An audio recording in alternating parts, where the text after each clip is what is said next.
It should come as no surprise that the new MacBook Pro 16-inch is a very expensive laptop. This is a workstation designed for professional use and packed with some of the most powerful and cutting-edge mobile technology you can get, along with a gorgeous and expansive 16-inch screen.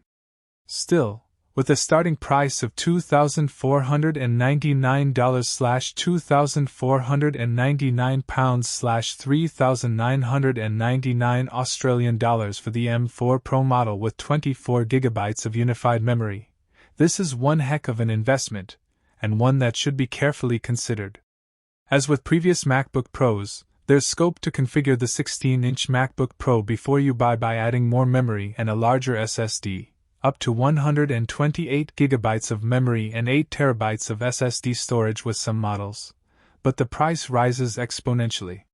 You can also get a base model with the more powerful M4 Max chip, which starts at £3,499/£3,499/5,699 Australian dollars, and again you can up the memory and storage.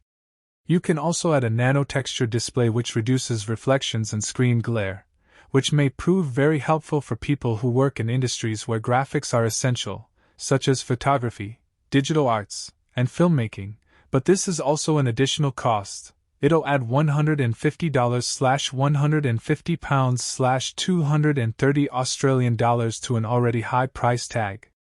Interestingly, while the base model of the MacBook Pro 16-inch, M4 Pro, 2024, remains the same price as the M3 Pro and M2 Pro models launched at in the US, $2,499. In both the UK and Australia, the new M4 Pro base model is actually slightly cheaper by £100 and 300 Australian dollars.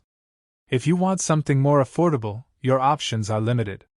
There's number 16-inch MacBook Pro with the base M4 chip. You'll have to go for the 14-inch MacBook Pro for that. The smaller model, which starts at £1,599/£1,599/2,499 Australian dollars for a configuration with the M4 chip and 16GB of unified memory, now occupies the space the now obsolete 13-inch MacBook Pro used to. A more affordable Pro device with more modest specifications for people who want more power than a MacBook Air can provide, but without costing the sort of astronomical figures that high-end MacBook Pros demand. The 14-inch model with M4 Pro starts at $1,999/£1,999/3,299 Australian dollars. So if you want to save $500 and don't mind a smaller screen, the rest of the specs are the same as the 16-inch model, then this is worth considering. Compared to Windows 11 alternatives, there's the Lenovo ThinkPad X1 Yoga Gen 8, which costs around $1,000/£1,000 and offers some decent specs and a solid build quality, and a gorgeous screen, plus it's a 2-in-1 laptop which you won't get with any MacBook. Other Windows 11 workstations offering similar performance are around the MacBook Pro's price, such as the Asus ZenBook Pro 14 Duo OLED, which comes with a second screen built above the keyboard, think the touch bar, but much larger.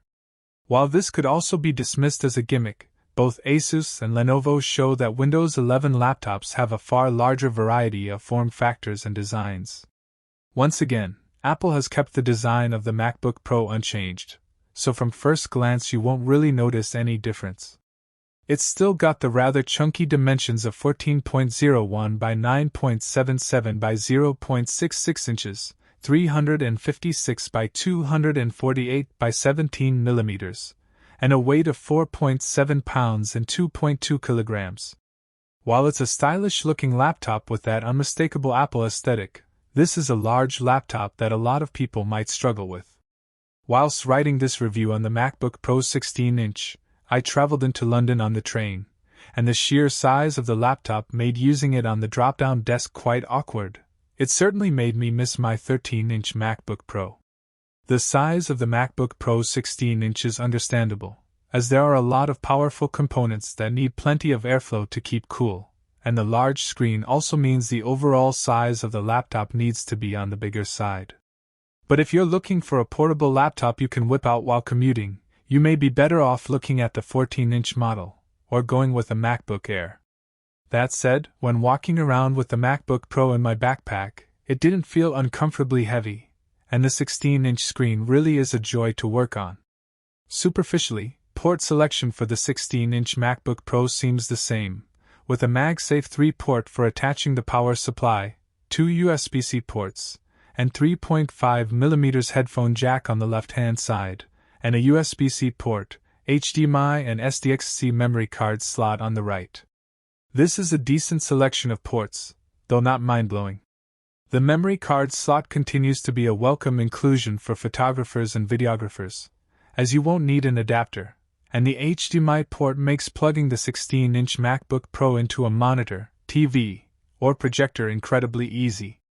The lack of USB-A ports means if you have older peripherals you'll need an adapter to use them. On the surface the ports may seem the same, but Apple's made quite a drastic change with the USB-C ports, which are now all Thunderbolt 5 compatible.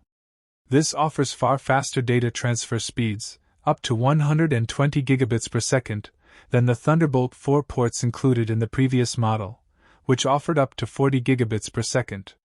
While Thunderbolt 5 devices are currently few and far between, and quite expensive, it does set the MacBook Pro 16-inch, M4 Pro, 2024, up as a future-proof device, and if you work with very large files, this new standard will be very welcome. On the other hand, if you're perfectly happy with the speeds your current USB-C SSD offers, then it'll work just as well with the new MacBook Pro, and Thunderbolt 5 is backward compatible.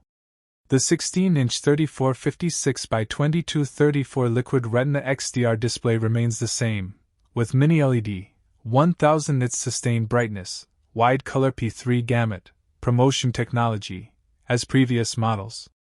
The screen offers a sharp image quality thanks to its 7.7 million pixels, resulting in a pixel density of 254 ppi, pixels per inch.